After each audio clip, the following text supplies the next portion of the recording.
Hi, great achievers. This is Christine, the Purpose Coach with DivineDiscipline.com. How are you? Okay, this is part 3 in the 3-part video series that I'm doing on one thing you should master to be more focused and strategic in your life and business. So in part 1, in the first video, I shared what that one thing is. It's being still. I shared why it's important and powerful and how it's impacted my life. And I shared the 3 things that you can do to become still, to learn how to master it. 3 simple things. And remember, it's the simple things you do repetitively, intentionally, consistently that will get you to those big or deep, impactful things that you want in your life and business. All right, so in the second video, part 2, I shared the phases of discomfort that you're going to go through. And there were 3 phases of discomfort that I shared with you that you will go through, okay? 3 of them. So if you haven't seen part 2, go to part 2 and watch that video, okay? So pause this, go to part 2, and then come back. And if you haven't seen part 1, you definitely want to see part 1. Okay, so what do you want to do once you're being still? So you're mastering it. You're doing it 5 minutes a day. Maybe you're getting to 10 minutes and 30 minutes, and you've gone through the phase of discomfort. So now you've gone through that challenging part, and now it's like it's a habit now. You're feeling good about it. And what do you do while you're there?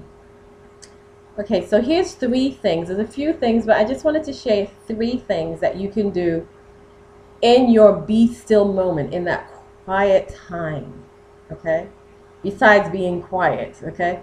But in that quiet time, in that be still time, what are some of the things you can do? So here's one thing.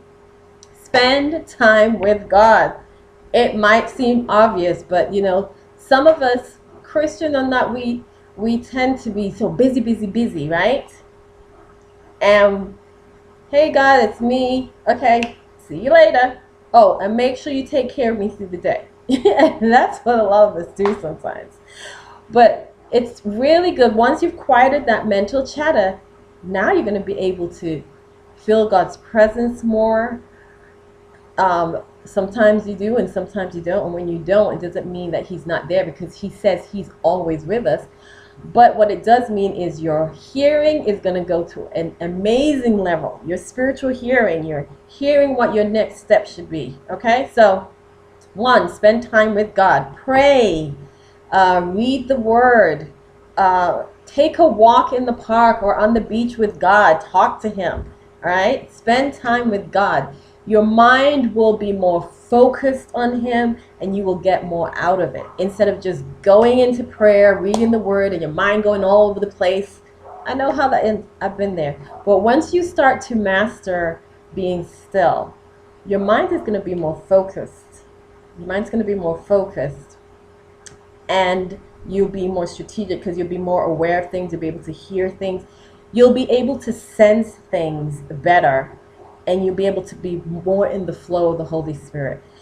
The second thing you should do is have a pen and paper, okay? Get a pen and paper, because you will be receiving things. Guess what? It's not going to be all the time, but when it does happen, always have a pen and paper, because you want to make sure you are recording when the Holy Spirit is giving you something, okay?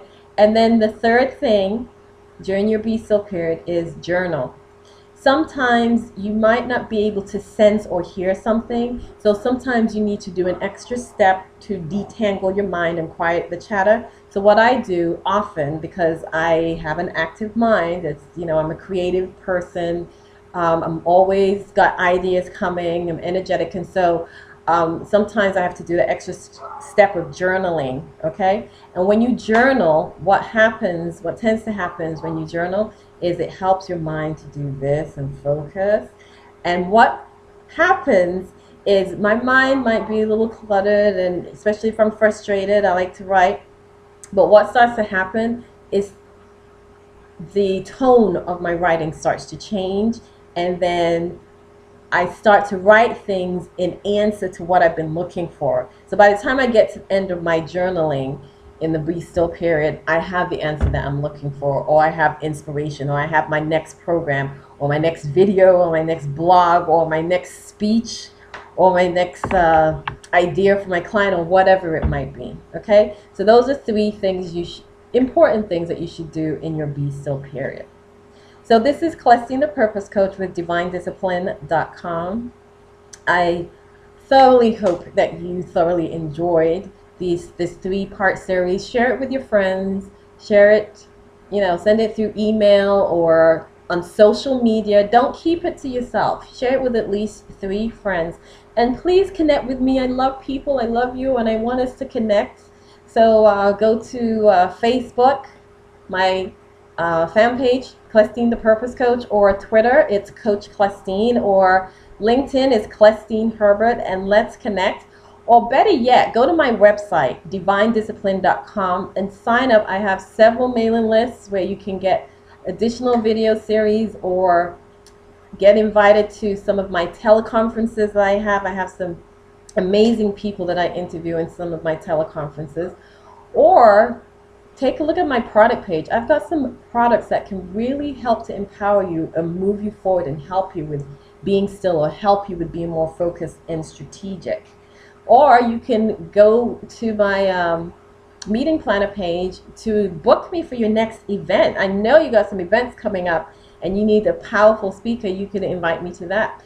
But let's connect one way or another. Okay, so I'm so glad that you stayed with me in this series on one thing you should master to be more focused and strategic in your life and business.